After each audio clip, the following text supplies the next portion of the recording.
Perfecto, muy bien. Entonces, el tema que tenemos que ver el día de hoy es la conquista espiritual y militar de México. Empezaremos por la conquista militar y luego nos iremos hacia la conquista espiritual. Entre las causas o antecedentes, ahora sí ya vamos a hablar de causas y antecedentes que dieron origen a este proceso de conquista militar, vamos a tener el descubrimiento de los nuevos descubrimientos geográficos que sean por parte de Europa. Les voy a contar un poquito rápido nada más para poder entender qué es lo que está pasando en Europa, qué es lo que ocurrió, qué hizo que finalmente se descubriera el continente americano. Acuérdense, hasta este momento, para los europeos no existían más que África, Asia y Europa, y África en realidad tampoco la conocían mucho, nada más conocían como la parte norte de África que es vecina de Europa, en el Mediterráneo. Entonces, no conocían el continente americano. De hecho, por eso aquí, como vimos el tema del día pasado, se habían podido desarrollar culturas de una forma muy particular y a lo largo de mucho tiempo, porque básicamente lo que ocurrió es que nadie venía a molestar a estas civilizaciones y de esta manera ellas se desarrollaron de forma muy autónoma. Pero lo que va a ocurrir a partir del año de 1453, cuando es derrotado el Imperio Bizantino, y acuérdense, termina la Edad Moderna, como lo vimos también hace dos clases, ¿no? Este Imperio Bizantino, a través de la caída de la ciudad de Constantinopla, que también era conocido como el Imperio Romano de Oriente, cae en manos de los musulmanes y los musulmanes bloquean el comercio y entonces ya no permiten que los europeos puedan comerciar con países tan importantes en este momento como China o como la India, de donde sacaban una gran cantidad de recursos económicos que les servían a ellos para poder comerciar entre ellos, ¿no? Y con estos países.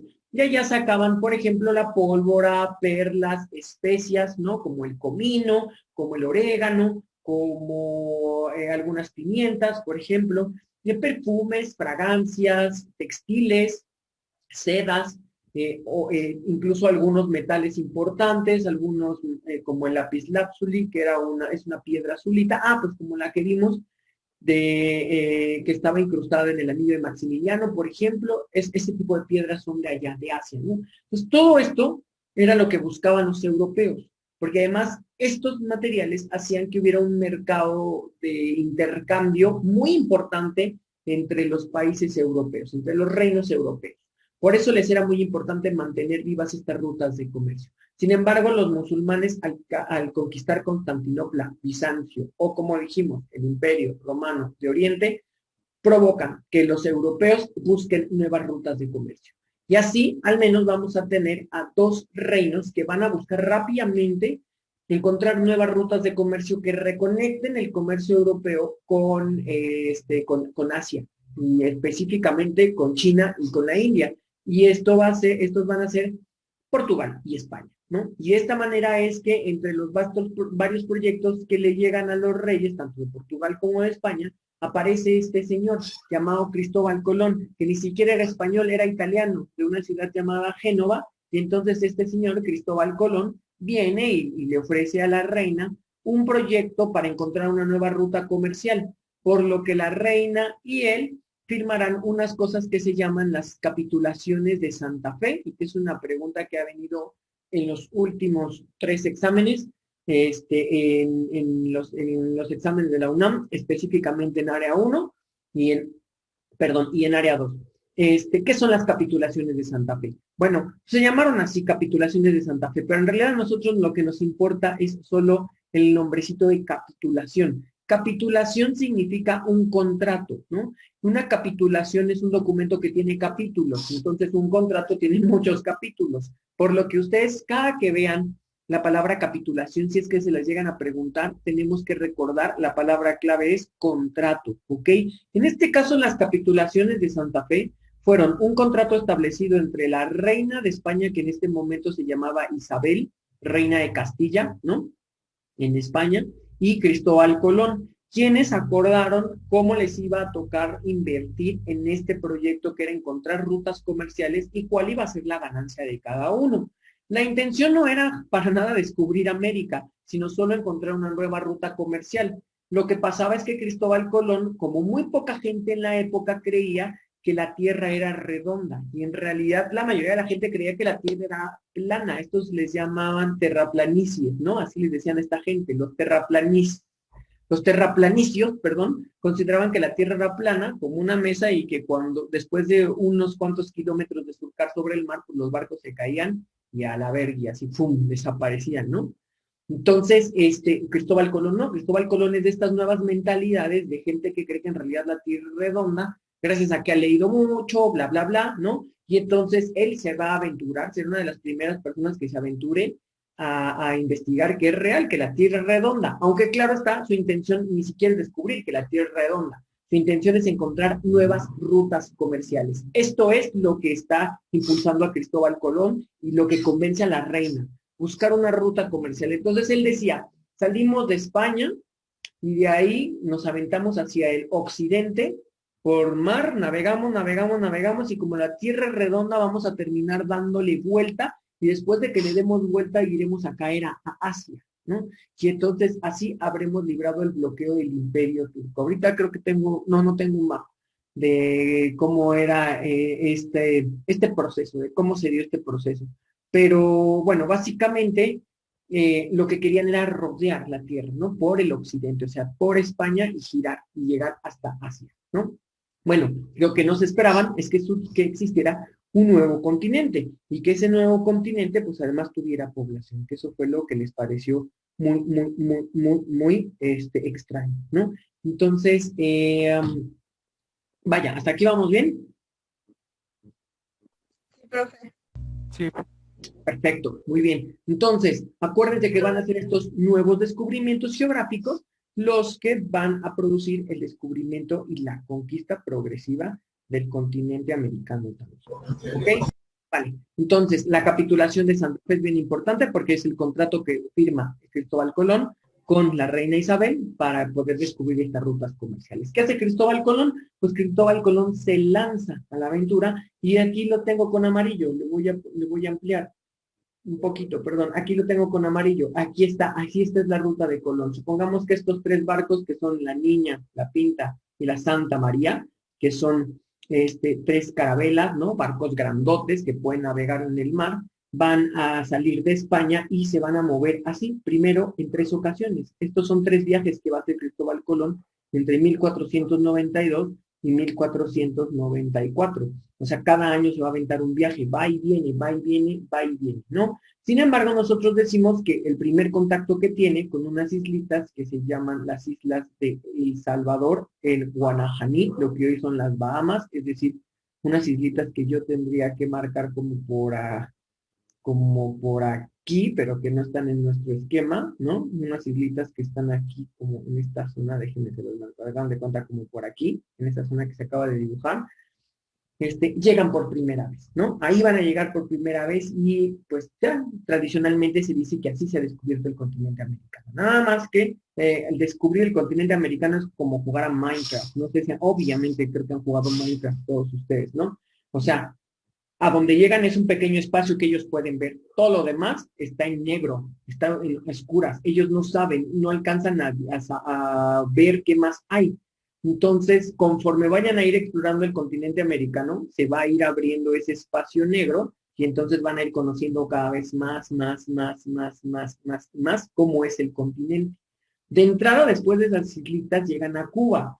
Para el examen nos preguntan, ¿cuál es el primer punto que tocan y que colonizan en América? El primer punto que tocan y que colonizan en América, o sea, donde ya crean una colonia, es decir, donde dejan a vivir a un grupo de españoles, donde fundan sus casas, donde empiezan a cultivar ellos la tierra, donde crean una oficina de gobierno que se tiene que encargar de vigilar que se obedezcan las leyes de la reina y que se castigue a quien no obedezca esas leyes, es el ayuntamiento, ¿ok? El cabildo o el ayuntamiento va a ser esta oficina. Y esta oficina, a su vez, en conjunto con algunas casas, establecerán la primera colonia española en América. ¿Qué es una colonia? Una colonia es un pedazo de tierra de un país o un reino, pero fuera de sus fronteras.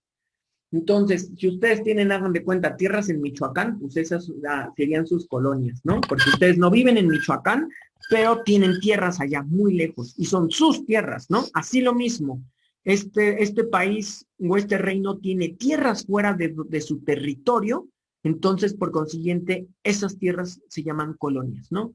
En este caso Cuba se va a convertir en la primer colonia de España, porque Cuba no está en España, pero se va a convertir en un pedazo de tierra que ahora depende o que ahora va a ser parte de España. ¿Sí me entienden? ¿Sí vamos bien con eso? Sí, Vip. Sí, Va que va. Sé que es un poquito complicado como entender luego esta idea de colonia, ¿no? Pero es eso, un pedazo de tierra de un país y de un reino, pero afuera de sus fronteras, en otra parte del mundo. Y así es Cuba. Cuba, entonces, para el examen debemos de recordar, es la primera colonia de los españoles en América. Desde Cuba van a salir nuevas expediciones posteriormente, ¿no? Y esas son las expediciones que nosotros tenemos que ver. En 1517, perdón, sale la expedición de Francisco Hernández de Córdoba, que está aquí, es este señor de acá, y se las puse con color morado. Francisco Hernández de Córdoba, como ven, zarpa de Cuba, sale hacia enfrente, pega en Yucatán, pero se regresa. O sea, yo siempre les digo que los españoles pues también tienen miedito, no crean que no, o sea, no crean que es como, ah, ya llegué y ya, no, o sea, tienen miedo. Saben que hay población, ven población diferente a ellos y además pues los asombran, pero al mismo tiempo también pues les dan cosita. Entonces, yo siempre digo que esto es como ir a Tepito. Si cuando uno va a Tepito la primera vez, nada más pasa por la orillita. Ya conforme le da confianza, se va metiendo uno cada vez más a ver qué hay entre los puestos, ¿no? Y así hasta llegar a veces algunos hasta el centro de Tepito, pero en realidad la primera vez que uno va a Tepito o a algún lugar nuevo que no conoce, pues se anda así con mucho cuidado, ¿no? Y apenas si pasa por las calles, las avenidas principales, es decir, no se mete mucho. Lo mismo les pasó a los españoles. No se metieron mucho, no se metieron mucho en el territorio, apenas avanzaban y se regresaban. Y así se da la primera expedición. Vean con morado la de Hernández de Córdoba, llegan a Yucatán y se me regresan. Al siguiente año se prepara una nueva expedición llamada la expedición de Juan de Grijalva. Aquí tenemos a Juan de Grijalva que lo veremos con color verde.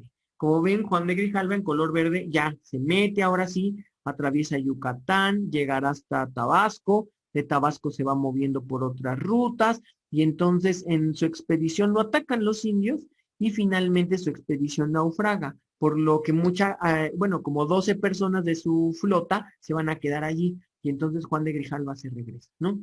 Este es en el 18. Y en el 19, al siguiente año, ahora sí, al don señor que conocemos todos, ¿no?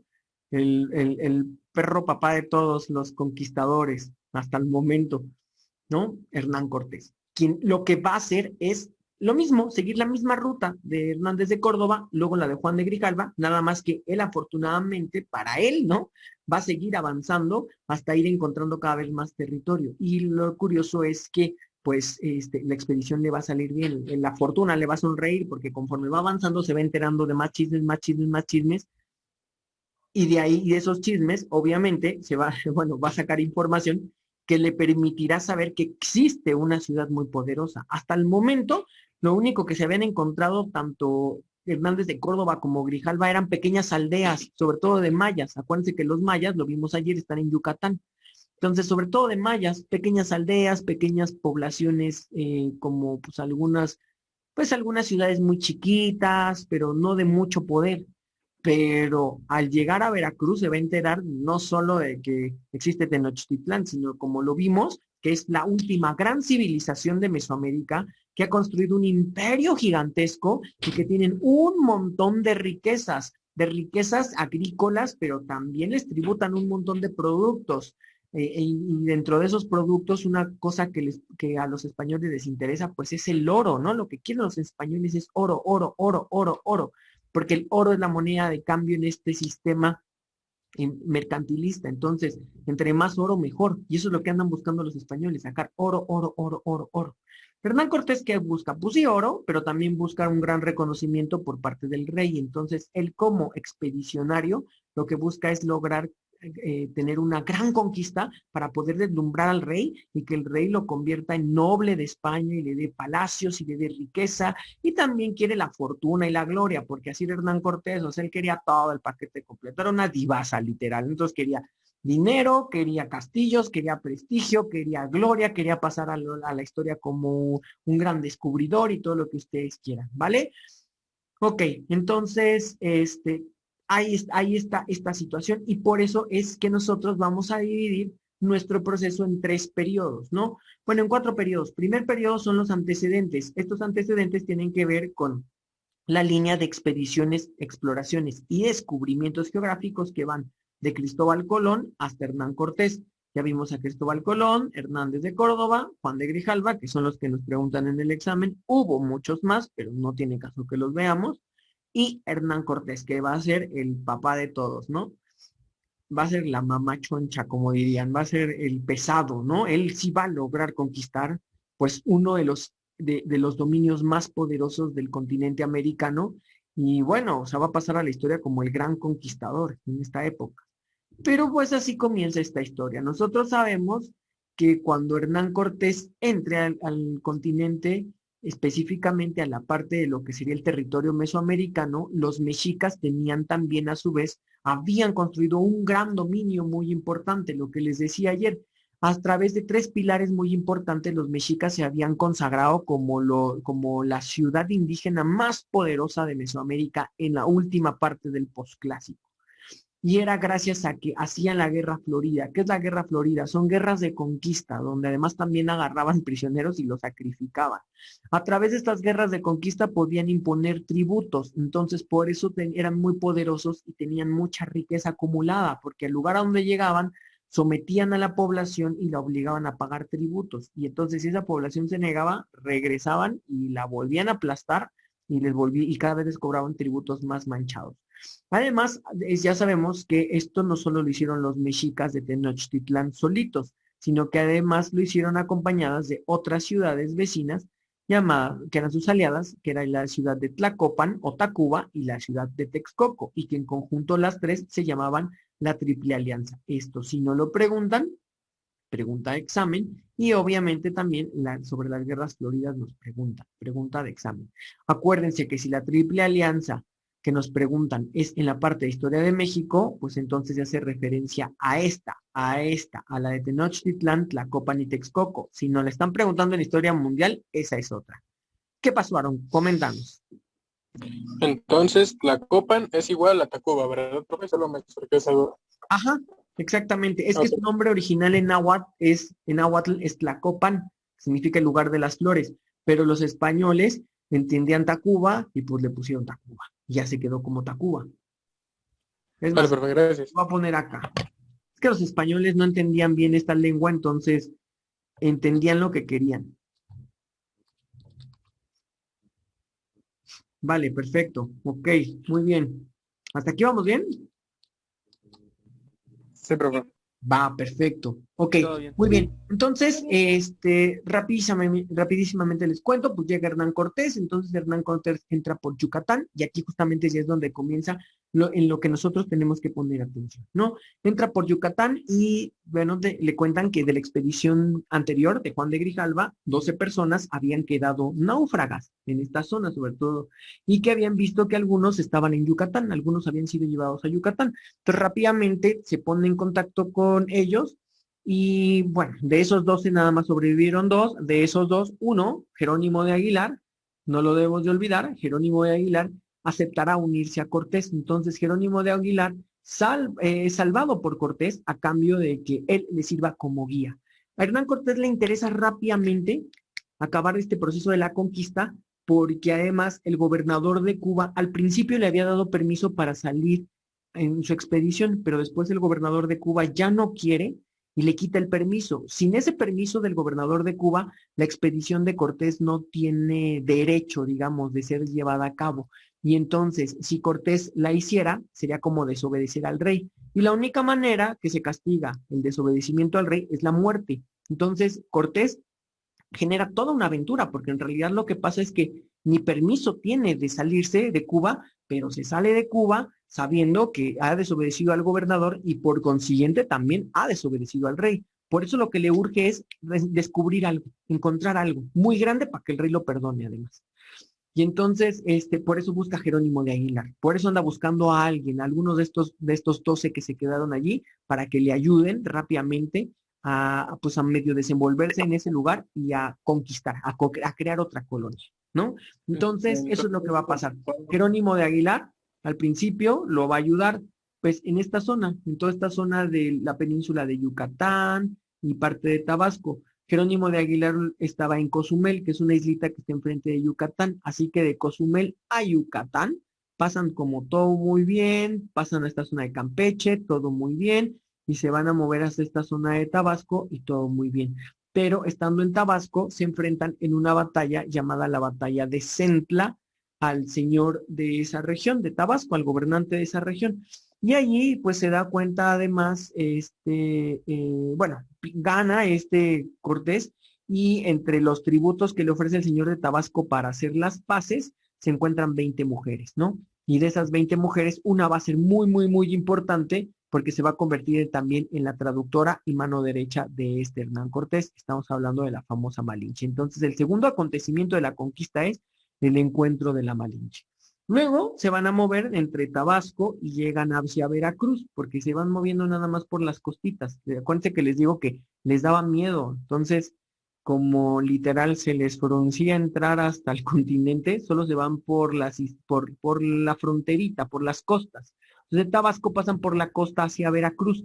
Y estando en Veracruz, se da cuenta este Hernán Cortés que Jerónimo de Aguilar ya no le sirve, porque Jerónimo de Aguilar había pasado 9 años con los mayas y sabía hablar bien el maya. Pero cuando llegan a Veracruz, la gente de Veracruz ya no habla maya. La gente de Veracruz habla totonaca, porque acuérdense que en Veracruz están totonacas y hablan otra lengua, el náhuatl, que es la lengua de los mexicas o aztecas. Y entonces Jerónimo de Aguilar ya no entiende nada. Cuando Cortés se quiere comunicar con la gente de esa zona, pues se da cuenta que ya no se puede, y, pero afortunadamente al mismo tiempo se da cuenta que la Malinche sí. Y entonces hacen una cadena de traducción en la que Cortés le habla en español a Jerónimo de Aguilar le habla en maya a la Malinche y la Malinche a su vez traduce del maya al náhuatl y así se van a convertir en sus dos traductores, en sus manos derechas los dos, ¿no? Pues ya luego la Malinche pues aprenderá a hablar español y entonces ya será cuando le dirán a Jerónimo de Aguilar bye bye, además de que pues obviamente la Malinche desde el principio le gustó a Hernán Cortés y como a Hernán Cortés le gustaban todas, pues la terminó haciendo su pareja, su traductora y su consejera, porque ella muchas veces le aconsejó en cuestiones sobre cómo tenía que hacer sus movidas políticas. Estando allí, todo bien, van a ser recibidos por ahora el líder de la zona de Veracruz, que era un líder totonaca, y entonces este señor gobernante totonaca, hablando con Cortés a través de la Malinche y de Jerónimo de Aguilar, pues se entera ahí Cortés de que existe Tenochtitlán, porque este señor de Tabasco, perdón, este señor de Veracruz, le dice a Cortés que pues él no lo puede mantener ahí, que él no lo puede apoyar y que mejor se fuera porque si no los iba a castigar Moctezuma, porque Moctezuma está muy molesto de que estén recibiendo a estas personas extranjeras, ¿no? Y entonces es así que se entera Hernán Cortés de todo lo que, quiénes son los mexicas, de cómo gobiernan, de que gobiernan con las guerras floridas, de que tienen a todo mundo sometido en la tiranía, de que todo mundo ya está cansado, ¿no? De que hay un montón de ciudades indígenas que están cansadas de los mexicas, que no los quieren, que los detestan, que los odian, pero que les tienen tanto miedo que no se quieren rebelar en contra de ellos. Y entonces así, Cortés empieza a convencerlos de que se le unan a él para vencer a los mexicas. Y les empieza a decir eso, que se unan para derrotarlos, ¿no? Es por eso que también se va a empezar a crear la leyenda de que Cortés en realidad es el dios Quetzalcóatl, un dios muy viejo de Mesoamérica que se creía que era un dios bueno y bondadoso que venía a liberar a las personas de la tiranía de los mexicas, ¿no? Por eso se crea esta leyenda de Quetzalcóatl. Ahora, en el examen de la UNAM, justo les platiqué todo esto porque en el examen de la UNAM nos preguntan cómo es visto Hernán Cortés y entonces tenemos que decir estas dos cosas, como el dios Quetzalcóatl. Aunque particularmente lo que he visto yo en el examen es que nos dicen, ¿cómo es visto Hernán Cortés? Y ya nada más la respuesta, así porque sí, es como Dios. ¿Vale? Bueno, estamos en Veracruz y este señor que es concebido como el dios Quetzalcóatl está allí esperando seguir avanzando en el territorio. Obviamente en cuanto le dicen, Tenochtitlán, que es una ciudad muy, bueno, le dicen México, que es una ciudad muy rica, muy poderosa. Piensa inmediatamente que la riqueza es puro oro, ¿no? Y entonces se le mete en la cabeza la idea de que ahí está ese pretexto que andaba buscando, que si logra conquistar Tenochtitlán, el rey le va a perdonar toda esta desobediencia al gobernador y haberse salido de Cuba sin permiso y bla, bla, bla. Entonces, por eso se le ocurre la idea de conquistar esa ciudad. Y ahí es justamente en Veracruz donde comienza esta expedición. Pero antes de que se lancen para ir a Tenochtitlán, crea una villa. O sea, le pide al cacique que le regale, que es el gobernante de Veracruz, le pide que le regale un pedacito de tierra para poder fundar ahí una colonia. ¿Cuál es la intención? Si no funciona lo de Tenochtitlán, obviamente Cortés se tendría que regresar a Cuba sin ningún pedazo de tierra más, ¿no? Se tendría que regresar para Cuba, el gobernador lo iba a agarrar, lo iban a meter a la cárcel y iba a valer, ¿no? Entonces, así, si no funciona lo de Tenochtitlán, al menos llegó hasta Veracruz, al menos creó una colonia en Veracruz y entonces pudiera que el rey lo perdonara, porque pues es una colonia más adentro en el continente de lo que es Cuba, ¿no? Entonces, por eso le pide este pedacito de tierra y ahí fundan una cosa que se llama la Villa Rica de la Veracruz, que es un cabildo o ayuntamiento. Esto luego nos va a ser bien importante, no solo lo preguntan en el examen, sino porque el ayuntamiento o el cabildo es como la delegación, lo equivalente a nuestras delegaciones. Es decir, van a ser las oficinas de gobierno desde donde se organiza la seguridad, los servicios públicos, que haya luz, que haya agua, que se regulen los precios, que haya paz, que se viva conforme a la ley de los reyes. Es decir, es una colonia. Por lo que entonces la fundación de la Villa Rica de la Veracruz establece que en el continente americano, ya adentro, propiamente, ya no en las islas, sino adentro, existe ahora sí una colonia, ¿vale? Entonces, después de ahí se van para Tlaxcala. Bueno, en realidad van a atravesar hacia la Ciudad de México, pero pues fíjense, están acá, están en Veracruz y lo que tienen que hacer es esto, moverse así. Entonces tienen que atravesar sí o sí Tlaxcala, que sí, Tlaxcala sí existe, es este pedacito de acá, déjenme, les voy a ampliar. Es este pedacito de aquí, esto es Tlaxcala, esto de aquí, ¿no? Para que vean que Tlaxcala sí existe. Bueno, pues van a atravesar por allí, pero ahí existe otra ciudad indígena, viven los tlaxcaltecas. Entonces, al vivir allí los tlaxcaltecas, pues ellos están muy tranquilos, muy cómodos, bla, bla, bla, y de pronto ven atravesar a 800 españoles por sus tierras, pues obviamente se ponen al tiro como de, ¿y estos qué hacen aquí? Y entonces los tlaxcaltecas salen a primero a atacarlos, pero después en medio de las batallas y lo que ustedes quieran, la Malinche, como se ve en este dibujo que es parte de un códice, ¿no? De Tlaxcala, la Malinche se comunica con el líder de los tlaxcaltecas que se llamaba Xicoténcatl. No nos lo han preguntado, pero pudiera que nos lo llegaran a preguntar. Y entonces es cuando le cuenta a Xicoténcatl, nosotros queremos destruir a los mexicas, Cortés viene en nombre de un rey muy poderoso y este rey ha prometido que va a liberar a todos de los mexicas y que los va a derrotar. Y entonces los mexicas son enemigos a muerte de los tlaxcaltecas. Entonces aquí se aplica la de los enemigos de tus amigos son mis amigos, ¿no? Y entonces justo como se enteran que los españoles quieren derrotar a los mexicas, y los tlaxcaltecas han sido asediados y fastidiados hasta la muerte por los aztecas o los mexicas, entonces deciden aliarse y van a ser los principales aliados de los españoles. Hay una pregunta de examen que nos dice, ¿quién es el principal aliado indígena de los españoles? ¿Quiénes son, chicos? Pues van a ser los tlaxcaltecas, ¿vale? Los tlaxcaltecas van a ser los principales aliados, ¿no?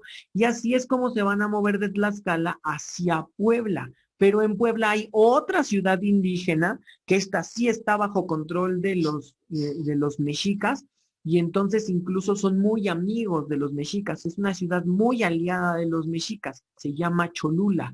Y entonces lo que quiere Moctezuma ahorita no se ha hecho presente para nada, ¿no? Aunque tiene bajo su control todo este territorio, no ha mandado ejércitos, no ha dado señales de vida, ¿no? Se está esperando a ver qué va a hacer Cortés, pero sí en Cholula le ordena al gobernante de esta ciudad, que es aliado suyo, que los mate a todos, ¿no? Entonces, finalmente, bueno, pero que los mate discretamente, ¿no? Entonces, como la tía hipocritona de la cena de Navidad, que bajita la mano ahí, que se va a clavar el puñal, así literal, ¿no? Entonces lo que hacen es dejar pasar a los españoles, los dejan entrar a la ciudad y ya estando en la ciudad están preparando el asesinato de todos los españoles. Pero la Malinche se entera y entonces la Malinche le cuenta a Cortés y entonces Cortés rápidamente se les adelanta y termina matando a todos los líderes indígenas. Como todos los líderes indígenas de todas las ciudades eran considerados dioses, porque acuérdense, ¿se acuerdan cómo se llamaba el sistema político de los indígenas de Mesoamérica? Teocrático. Teocrático, teocracia, entonces para la gente del pueblo sus gobernantes son sus dioses. Si no hay gobernantes, no hay dioses, y entonces la gente siempre se quedaba así como de, bueno, ¿y ahora qué hacemos? Se quedaban paralizados, no sabían qué hacer. Entonces, pues justo cuando matan a los gobernantes de Cholula, cuando Cortés mata en esta masacre a todos los gobernantes de Cholula y a otras personas, guerreros de Cholula y estas cosas, pues el pueblo de Cholula se queda sin saber qué hacer y entonces ya no pelean. Y entonces esto le permite a Cortés finalmente llegar. Entonces de Puebla entran por Iztapalapa y finalmente en lo que hoy es la zona de Pino Suárez, sale Moctezuma a recibirlo.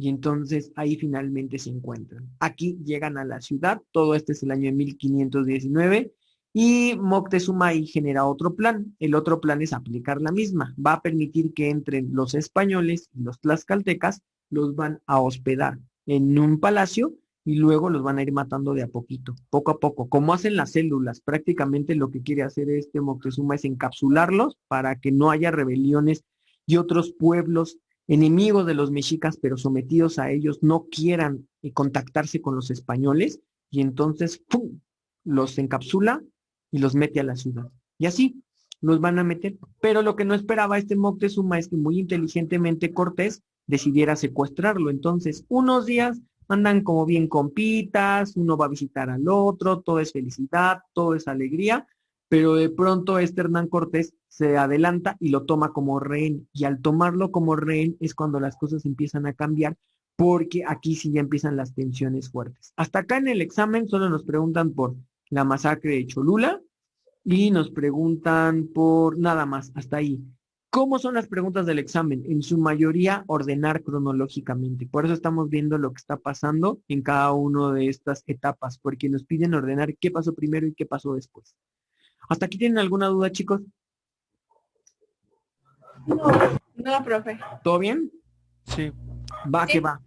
Entonces, me toman prisionero al Moctezuma, toman prisionero a Moctezuma y, perdón, acá, vamos, ok, toman prisionero a Moctezuma y entonces llega el año 1520, todo 1520 lo tienen prisionero. Pues hagan de cuenta que cuando lo toman prisionero, la ciudad, los nobles, los militares, como les dije hace rato, no saben qué hacer. Entonces, con tal de que no se los maten, no hacen nada, se paraliza la ciudad. Y así Cortés toma el control de la ciudad. Entonces, a partir de ahí empiezan a escribirle unas cartas al rey diciéndole, he descubierto esta ciudad, la tengo conquistada, voy a la mitad de toda esta aventura, aguántame tantito, dame un ratito más, perdóname por haberme salido de la isla y no haber obedecido al gobernador, pero mira, si logro este proyecto, va a estar súper chingón para todos, ¿no? Y entonces, pues al rey le llegan las cartas, el rey de España le regresa las cartas diciéndole, ok, está bien, haz lo que tengas que hacer y pues a ver qué pasa, ¿no? Entonces, de cierta manera ya se siente más tranquilo, pero el gobernador de Cuba se entera de que llegaron esas cartas y entonces manda a otro expedicionario llamado Pánfilo de Narváez. Este señor Pánfilo de Narváez llega a Veracruz. Ni el gobernador ni Pánfilo saben qué onda. Solo saben que le llegaron unas cartas al rey y por eso vienen por Cortés. La intención es regresarlo y juzgarlo, ¿no? Entonces, pues Cortés se entera de que llega Pánfilo de Narváez y como no quiere que se enteren de que existe Tenochtitlán, entonces sale hasta Veracruz, se mueve hasta Veracruz donde estaba este Pánfilo de Narváez y se sale de la ciudad. Esto provoca que le deje la ciudad a uno de sus capitanes más cercanos y mejor amigo, aquí les voy a poner su nombre, que se llama Pedro de Alvarado. Por este sujeto sí nos preguntan en el examen. ¿Qué pasa con Pedro de Alvarado? Es que Pedro de Alvarado crea la famosa matanza del Templo Mayor, que fue una gran masacre. Ahorita les cuento qué va a pasar con esto, ¿no? Yo me apellido Alvarado. Ok, Cortés se sale. Cortés se sale y se va para Veracruz y entonces deja a Pedro de Alvarado encargado de la ciudad. Pero mientras Cortés se va y se pone a pelear con Pánfilo de Narváez y lo intenta derrotar y bla, bla, bla, en la Ciudad de México hay una celebración muy importante en la que los nobles empiezan a hacer rituales. Se había prohibido, porque Cortés era muy católico, entonces se había prohibido, así como tal, que dejara de haber sacrificios humanos, eso está prohibidísimo, que hubiera sacrificios humanos, y que hubiera culto hacia las divinidades de los indígenas. O sea, él había puesto una imagen de la Virgen de Guadalupe, perdón, de la Virgen María, no de la Virgen de Guadalupe, de la Virgen María, una cruz gigante en el Templo Mayor y bla, bla, bla. Y entonces, en medio de esta celebración, los indígenas derriban los símbolos de la religión, derriban la estatua de la Virgen, derriban la cruz, y esto le parece a Pedro de Alvarado una ofensa. Y entonces, además, Pedro de Alvarado creyó que esto era la provocación para un levantamiento en contra de los españoles. Así que se arma, llega con sus militares, cierra las puertas del Templo Mayor y empieza a matar a todo mundo. Por eso se le conoce como la matanza del Templo Mayor. Pero esto fue muy indignante para la población indígena en general de la ciudad de Tenochtitlán. Por eso los mexicas, acto seguido, lo que hacen es atacar a Pedro de Alvarado y ahora sí buscar a como dé lugar, matarlo. ¿Hasta aquí tienen alguna duda? No, no, profe. Va, perfecto. Entonces, a esto se le conoce como la matanza del Templo Mayor.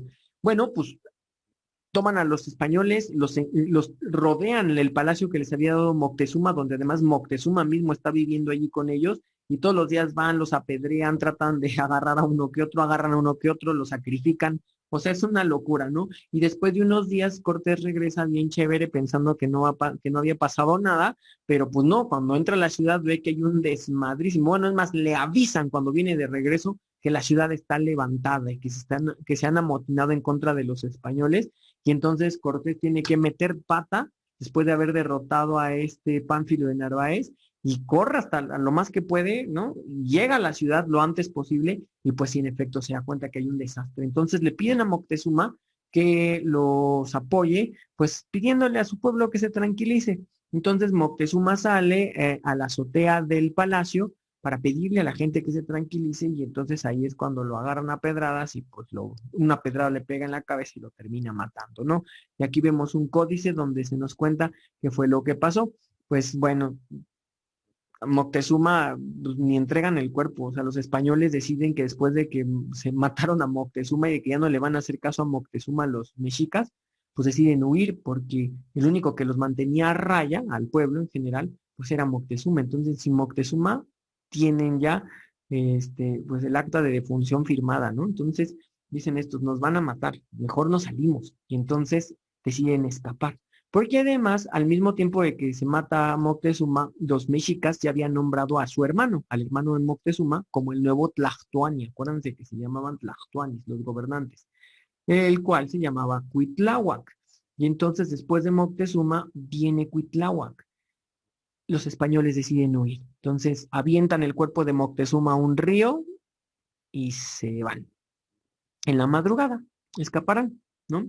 Entonces, están planeando su escape en una cosa que se llamó la Noche Triste. Nada más hay que recordar que entre la muerte de Moctezuma y la huida de los españoles es nombrado Cuitláhuac como Tlactuani, pero este señor le va a dar viruela, porque acuérdense que la gran enfermedad que traen los españoles, pregunta de examen esto sí, la gran enfermedad que traen es la viruela. Es más que la guerra, lo que terminó matando una cantidad enorme de indígenas es la viruela, el virus, ¿no? Las cuestiones biológicas, sin saberlo, ¿no?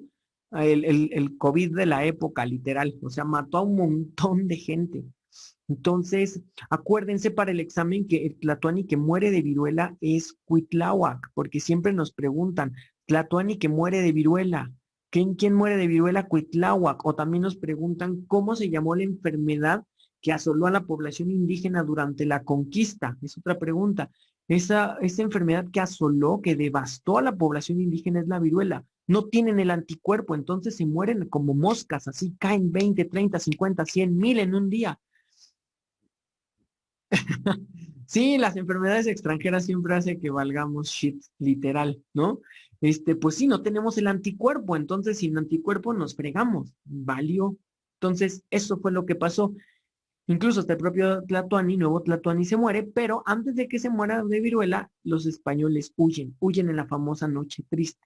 Entonces, los españoles se llevan todo el oro que habían encontrado en el palacio donde Moctezuma los había hospedado, el famoso oro de Moctezuma, lo funden, se lo guardan en partes del cuerpo y se van y escapan.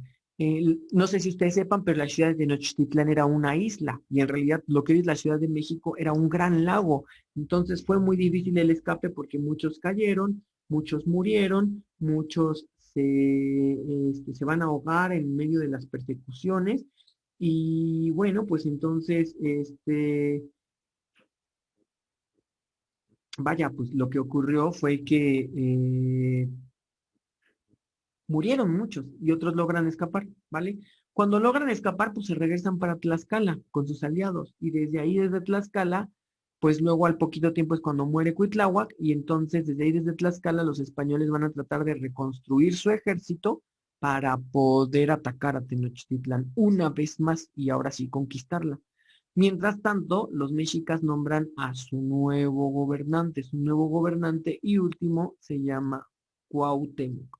Cuauhtémoc se caracteriza por ser el último Tlatoani. Es la pregunta de examen. El último Tlatoani es Cuauhtémoc. Nos preguntan así literal, ¿quién es considerado el último Tlatoani de los mexicas? El último Tlatoani de los mexicas es Cuauhtémoc. ¿Vale? Y entonces, ahora sí, viene la última parte, el último año de la conquista, pero quiero preguntarles, ¿hasta aquí no hay dudas? Ninguna, profe. No, profe. Seguros. Profe, rapidísimo, ¿cómo muere Moctezuma, perdón? A Moctezuma, pues es que hay dos versiones, pero la oficial es que sale a tratar de tranquilizar a su pueblo para que se calmen y no se levanten en contra de los españoles y le avientan unas pedradas, entonces una pedrada le pega en la cabeza y no sabemos, ¿no? Pero muy probablemente lo que pasó es que le dio un derrame cerebral y pues ya sabes, con poca tecnología médica y un derrame cerebral, pues se ha de haber muerto eso. Ok, profe, gracias. Ok, perfecto, muy bien. Ok. ¿Alguna otra duda?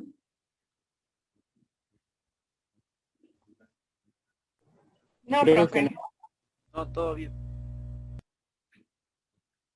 Ok, perfecto, muy bien. Vale, vamos al siguiente año. Último año, 1521. Ya, sí, rapidísimo. Entonces, pues el conflicto, el tirito final va a ser entre Cuauhtémoc, un nuevo Tlatoani y último, ¿no? De los mexicas, y pues los españoles dirigidos por Hernán Cortés, ¿no? Y entonces, pues va a haber un choque final. Cortés, después de un año de estar en la zona de Tlaxcala, regresa otra vez hasta la Ciudad de México y entonces manda a hacer unos barcos, ¿no? Una estrategia bien chida, porque él se da cuenta que la ciudad está en una isla, entonces se le ocurre, si hacemos unos barcos, montamos unos barcos, los metemos en el lago y entonces empezamos a rodear la ciudad y a bombardearla, ¿no? Y entonces, pues esto fue muy importante porque es lo que le da la victoria.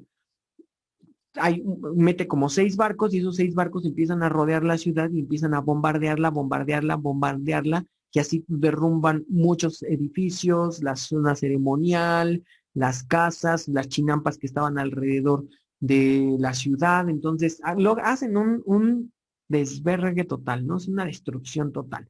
Además, hay ejércitos de tierra que entran y se agarran a golpes con los ejércitos de Tenochtitlán, y bueno, es una locura tremenda. Entonces, finalmente lo que ocurre es que viene el sitio de Tenochtitlán, los españoles logran quedarse con la parte de Tenochtitlán y la parte norte de la isla era Tlatelolco, la otra ciudad, la ciudad gemela de los mexicas. Entonces, y los mexicas se van a refugiar a Tlatelolco y allí finalmente los alcanzan los españoles y después de 90 días, esto sí es una pregunta de examen y es de las pocas preguntas que nos establecen una fecha, que nos piden una fecha. El 13 de agosto de 1521 ocurre la caída de Tenochtitlán. Cae la ciudad y entonces pues ya finalmente Cuauhtémoc se ve derrotado, se entrega y la ciudad automáticamente, bueno, lo hacen firmar un documento en el que prácticamente este Cuauhtémoc le cede todo el control del imperio mexica al rey de España. En este momento el rey de España era Carlos I de España, quinto de Alemania, así, conózcanlo como Carlos V, ¿no? Como el del chocolate. Entonces, este Carlos, pues es el nuevo rey de este pedazo de tierra, de este gigantesco pedazo de tierra, y entonces tiene una colonia enorme, gigante, a la cual, pues, este Hernán Cortés le sugiere en la última carta que le manda al rey diciéndole, pues, que ya ganaron, que ya tienen un pedazo de tierra gigantesco para España, ¿no? Hernán Cortés le dice, deberías de ponerle la Nueva España, majestad. Y entonces el rey dice, sí, está bien, por eso le vamos a llamar la Nueva España, ¿no? La España nuevecita, la reciente, la que acabamos de conquistar. Y ya, pero pues el rey le dice, bueno, está muy padre y todo, pero tú me dijiste que habían encontrado oro, entonces pues me tienes que dar una parte de ese oro, así que pues ¿dónde está el oro? Y entonces resulta que durante la noche triste, que fue el momento en el que salieron huyendo los españoles, muchos se quitaron el oro que traían al ver que otros de sus compañeros se caían al lago y pues con el oro se ahogaban y se morían. Entonces fueron aventando el oro por donde quedó y se dieron cuenta que los mexicas iban recuperando ese oro. Entonces, pues Cortés, al exigir que se le regrese el oro, va a ordenar que se le torture a este Cuauhtémoc y entonces finalmente, pues lo que va a pasar es que le van a quemar los pies. A esto se le llama el suplicio de Cuauhtémoc, ¿no? ¿Qué quieren? Que Cuauhtémoc les diga dónde quedó el oro, dónde lo escondieron, pero Cuauhtémoc nunca dice nada. Exacto, ¿dónde habían ponido mi oro, no? ¿Dónde está el oro? Pues no, no hay. O sea, Cuauhtémoc dice que él no sabe, que en realidad nunca supo, ¿no? Y los documentos que tenemos dicen exactamente lo mismo, que se lo dieron a un sacerdote y que el sacerdote lo guardó y que entonces luego el hijo del sacerdote, viéndose bien chingón, cuando vio que estaba todo el desmadre, se llevó el oro. Entonces, ni para Cortés, ni para el rey, ni para Cuauhtémoc, porque el hijo del sacerdote este, que tampoco saben bien quién es, se desapareció con todo el oro. Bien chingón. Y pues se acabó. Entonces nunca encuentran el oro, pero sí le queman los pies a Moctezuma. Y con esto se acaba este proceso, la conquista militar. ¿Ok? ¿Hasta aquí tienen alguna duda, chicos? No vi. ¿De veras? Sí, Sí, todo bien, profe. Perfecto, muy bien. Ok, entonces vamos a ver la conquista espiritual, que es el otro proceso. Miren, ya pues Cortés, esto acaba en 1521, ¿no? 13 de agosto de 1521, la ciudad está hecha una porquería, o sea, parece un basurero, toda destruida. Bueno, ¿vieron Game of Thrones? ¿Les gustó? ¿Han visto Game of Thrones, la serie Juego de Tronos? No, No. sí, ¿No la vieron? Ah, ¿cómo creen? yo sí. ¿Qué pasó, mi muchachones? solamente el Señor de los Anillos, no sé si es El así. Señor de los Anillos. Es que no me acuerdo de algún momento del Señor de los Anillos. No. La ciudad está hecha una porquería. O sea, sí. Eso es lo que les quería decir. Por eso hice referencia a Juego de Tronos. ¿Mandé? Harry Potter, ¿sí? Sí, algo así como Harry Potter y la Guerra Mágica, La la Ah, Guerra sí. de Hogwarts, Sí, esa mera. justo. Cuando desmadran Hogwarts. Así. Así. Ni más ni menos. Imagínense algo así la ciudad de Tenochtitlán. Hecha popó, literal. Entonces, Cortés se va a Coyoacán y desde Coyoacán está vigilando que se reconstruya poco a poco la ciudad y van a pasar unos años. Y entonces, pues, a los indígenas quedan bajo control de los españoles, eso ya lo vamos a ver la clase que entra, ¿no? Pero quedan bajo control de los españoles, los nobles, la gente del pueblo, y se les empieza a enseñar la cultura española. Por eso les dije aquí también ya acabó Mesoamérica, porque todos los elementos culturales que vimos la clase pasada, perdón, les dicen, ya no hagas eso, ya no creas que los gobernantes son los dioses, porque aquí el único gobernante chingón es el rey y su representante, Hernán Cortés. Y no, él no es Dios, él es nada más un gobernante. Igual, deja de creer en esos dioses no sirven de nada, tú nada más debes de creer en uno, Diosito, ¿no? Es la Entonces, entrada de Cristo. ajá, que es Jebús y su mamá, la Virgencita de Guadalupe, No, ¿no? Y eso, esa- y en los santos, y en estas cosas, y deja de hacer el sacrificio humano, ¿qué es eso? ¿Cómo está sacando corazones? Y así, entonces, eso es del demonio, les decían, ¿no? Entonces, prácticamente los obligan a negar todas sus formas de vida. Cuando a los poquitos años el rey va a mandar a estas órdenes. Así se da la conquista espiritual. Van a venir prácticamente 4 órdenes diferentes. ¿Qué son las órdenes religiosas? Grupos de frailes que tienen como, se dedican a diferentes cosas, pero además sus órdenes están fundadas por diferentes santos. En algún momento algunos santos las fundaron. Y estas 4 órdenes son los franciscanos, los dominicos, los agustinos y los jesuitas. Son órdenes monásticas porque son monjes, todos ellos son monjes o frailes, ¿vale? Y además van a crear congregaciones religiosas. ¿Qué son las congregaciones religiosas? Son como grupitos de frailes que viven en conventos. Todo el mundo creo que ha topado un convento, ¿no? El convento más cercano que tenemos aquí en la ciudad, que todo el mundo como que más conoce es el famoso desierto de los Leones. ¿Se han ido? No. No. Sí, ¿No? O a aunque uno que se llama el también hay uno en convento de Coyoacán. Churubusco. Ese Ay, creo que sí. al de Churubusco sí, que está en el Metro General Anaya y que hoy es un museo. Bueno, hay muchos conventos. Estos conventos servían porque ahí eran los lugares donde vivían los frailes. A estas les llaman congregaciones porque están congregados, es decir, están reunidos, ¿no? Y hubo un montón de conventos, se van a empezar a fundar un montón de conventos. Entonces, fíjense, en 1524, 3 años después de que terminó este rollo de la conquista, llegan los franciscanos. 2 años después, 24-26, llegan los dominicos. Un año más tarde, que serían 5 años después, 6 años después, llegan los agustinos. Y ya, mucho tiempo después, casi, pues prácticamente 13 años después, llegan los jesuitas. Nos preguntan en el examen quiénes son los primeros. ¿Quiénes me dirían que son los primeros, chicos? Franciscanos. Los franciscanos. Vientos, muy bien. Los ¿Quiénes le siguen? franciscanos. Los Los dominicos. Vale, ¿quién le siguen?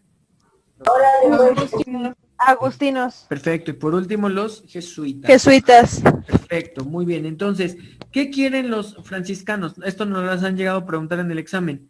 Los franciscanos se dan cuenta que los conquistadores tratan muy mal a los indígenas y entonces empiezan a pelearle al rey que les dé los derechos jurídicos, es decir, que los franciscanos puedan gobernar a los indígenas. Por eso decimos que piden los derechos jurídicos sobre los pueblos indígenas. Las palabras claves aquí nada más son derechos jurídicos e indígenas o indios, ¿no? Eso es lo que quieren los franciscanos. Acuérdense muy bien de esto. Dominicos. Los dominicos llegan después y en realidad ellos son los que crean esta cosa que se llama el Santo Oficio. Bueno, ellos lo manejan, no lo crearon, pero ellos manejan el Santo Oficio a lo que nosotros conocemos como la Inquisición. Ellos son los responsables de llevar a un montón de españoles a la Inquisición. Es bien interesante decir que a pesar de que todo el mundo nos dice que la Inquisición juzgó a indios, nunca tocó a un solo indio. La Inquisición era para los españoles, en realidad, porque pensaban que los indios apenas estaban aprendiendo la religión. Entonces, ¿cómo vas a castigar a alguien que apenas está aprendiendo, no? Luego vienen los agustinos. Los agustinos se van a caracterizar mucho por trabajar con las artes, con pintura, con escultura, con música. Ellos así evangelizaron a los indígenas, con cantos, con músicas, con pinturas, con así, ¿no? Y por último vamos a tener a los jesuitas. Los jesuitas se van a caracterizar porque sobre todo se van a ir al norte. Y cuando esta Nueva España empiecen a llegar españoles de España a vivir a la Nueva España, van a tener hijitos y esos hijitos se les van a llamar criollos. Los criollos son hijos de papás españoles, los dos españoles, pero que se habían venido a vivir acá, a la Nueva España, a América. Y ya, por eso les llamaban criollos a estos españoles, ¿no? Entonces, lo importante va a ser que estos jesuitas se van a encargar de educar tanto a los criollos como a los indígenas. Primero a los indígenas, porque obviamente primero estuvieron aquí los indígenas, y luego ya cuando lleguen estos españoles que les digo, que se casen aquí, que tengan hijos aquí, empezarán a surgir estos primeros criollos y a esos también los van a educar. ¿Hasta aquí vamos bien? Sí. Sí, todo bien. Perfecto, muy bien. Entonces, ya nada más, un personaje muy importante de la evangelización es Fray Bartolomé de las Casas. Fray Bartolomé de las Casas va a ser un sacerdote fraile jesuita, no, dominico, perdón, que va a darse cuenta del abuso que los españoles, que Cortés y que en general la mayoría de los españoles que están tanto en las islas como en la Nueva España, cometen en contra de los indios. Así que Fray Bartolomé de las Casas empieza a escribir para defender a los indios y para exigirle al rey que los proteja y que haga leyes especiales para los indios para que los españoles ya no abusen de ellos. Por lo que se le conoció como el defensor de los derechos de los indios. Entonces, así lo vamos a encontrar en el examen. ¿Quién es Fray Bartolomé de las Casas? Pues el defensor de los derechos de los indios. Vamos a poner bien las palabras clave. Defensor, derechos, indios. ¿Hasta aquí tienen alguna duda? Fíjense ya nada más en el mapa. En morado estaría la zona de evangelización de los jesuitas, porque están hasta el norte. En rojo vamos a tener a los dominicos, en amarillo a los franciscanos y en azul a los agustinos. Así fue más o menos las zonas donde estuvieron ellos evangelizando. Yo una duda rapidísima, profe. Sí. Cuando el rey de España se dio cuenta que el oro que había prometido Hernán Cortés no hubo alguna represalia o algo así. Pues sí, le mandan a un juez y el juez es de hecho el juez es el que le ordena a Cortés que a su vez le queme los pies a Cuauhtémoc. No es que Cortés lo quiera por sí mismo, sino el juez le dice, o le sacas la verdad o yo se la saco, ¿no? Entonces, sonó muy feo, perdón, que le saco yo la verdad, ¿no? Entonces, fue literal así fue como le queman los pies. Entonces sí hay una represalia porque los investigan a todos. De hecho, Cortés estuvo a nada de que también le quemaran los pies, pero es un juez directo que llega desde España y le dice, o tú lo haces o lo hago yo. Ok, pero entonces sobre Hernán Cortés como tal, nada. No, pues no, ya se pierde, o sea, se pierde el oro y al final el rey, después de ver que sí se está haciendo como pues una controversia, ¿no? Y que se está investigando a varias personas, el rey dice, bueno, voy a obtener mayores riquezas de esta tierra, entonces ya déjenlo así. Ok, pues gracias. Muy bien. Va que va. ¿Alguna duda? ¿No? ¿Seguros? Sí, bueno, en Vale. las preguntas ya tendré dudas. En las preguntas ya tendré dudas. Ok, perfecto. Entonces vamos directo a... Profe, ¿y estos cuatro, o sea, los jesuitas, los agustinos y estos, o sea, dominaban al mismo tiempo o tuvieron como un lapso cada quien? No, estaban al mismo tiempo prácticamente. Por eso, por ejemplo, si te das cuenta aquí, rojo con amarillo, que amarillos son franciscanos y rojos son dominicos, se entremezclan, ¿no? Hay un pedazo de territorio en el que están juntos y se agarraban del chongo también. Era como, hey, hazte para allá. La única diferencia que hubo fue el lapso de tiempo en el que llegaron, ¿no? Porque unos llegaron unos años antes, otros mucho después. Ajá. Sí. Esa fue la única diferencia que hubo, pero sí estaban casi de este es mío, consíguete el tuyo. Exacto, sí, justo, se peleaban muchas veces por las comunidades, era como, pero esta me toca a mí, y los otros decían, no, esta me toca a mí, y entonces se peleaban constantemente por esas cosas, pues por esas jurisdicciones, igual también los agustinos, pero el pleito más fuerte siempre fue entre dominicos y franciscanos. Okay, gracias. Va que va, muy bien. ¿Tienen alguna duda? ¿Otra dudita? Yapi. Vale, perfecto. Entonces déjenme quitarle... Bueno, profe, rapidísimo. Sí. Independientemente de lo que hacían o buscaban, por ejemplo, los franciscanos de derecho jurídico y así, seguían como predicando la palabra de Dios y así, ¿no? Ajá. Ok. Sí. Era todo. Sí, ellos seguían con el proceso de evangelización. O sea, su objetivo principal era enseñar la palabra de Dios, el evangelio, bautizarlos. Ya lo demás fue cristiana. ¿No? ¿Mande? Lo demás ya fue surgiendo, ¿no? Y lo demás ya eran como sus propias atribuciones, como cómo lo hacían específicamente. Por ejemplo, los franciscanos era mucho como de aprender la lengua de los indígenas, bueno, todos, pero específicamente los primeros que hicieron fue en esto de aprender la lengua de los indígenas y tratar de entender su pensamiento, y esto fueron los franciscanos. Los dominicos también, pero sí eran más duritos, sí eran más como de, le voy a dar un librazo porque usted indígena nomás no entiende, ¿no? Los agustinos sí eran como bueno, pues, las artes, muchísimo más sensibles que los otros dos. Y los jesuitas, pues los jesuitas eran muy duros, todavía más duros que los dominicos, pero es que ellos se fueron al norte, o sea, en realidad lo que hicieron los jesuitas fue irse casi con los conquistadores y avanzar sobre el norte. Entonces llega un momento en el que los conquistadores atraviesan Mesoamérica y ya se empiezan a meter en Aridoamérica. Y entonces cuando se meten en Aridoamérica les cuesta un montón porque los indios de Aridoamérica, como dijimos, los chichimecas son seminómadas, entonces casi hay que estarlos cazando y además son 3 veces más violentos que los mesoamericanos. Entonces ahí sí comían, casi les arrancaban las cabelleras y casi comían estofado de conquistador o de jesuita, los chichimecas, ¿no? O sea, eran muy violentos, los sacrificaban, hacían canibalismo, ritual, entonces todas estas cosas hizo que fuera más complicado el norte, por eso los jesuitas pues casi eran frailes ninjas. Ok, profe. Va que va. Afortunadamente para el examen de la UNAM solo nos preguntan estas cosas que están con rojo, ¿no? Ok. ¿Va? Entonces, vale, les dejo de transmitir para poder pasar a las preguntas.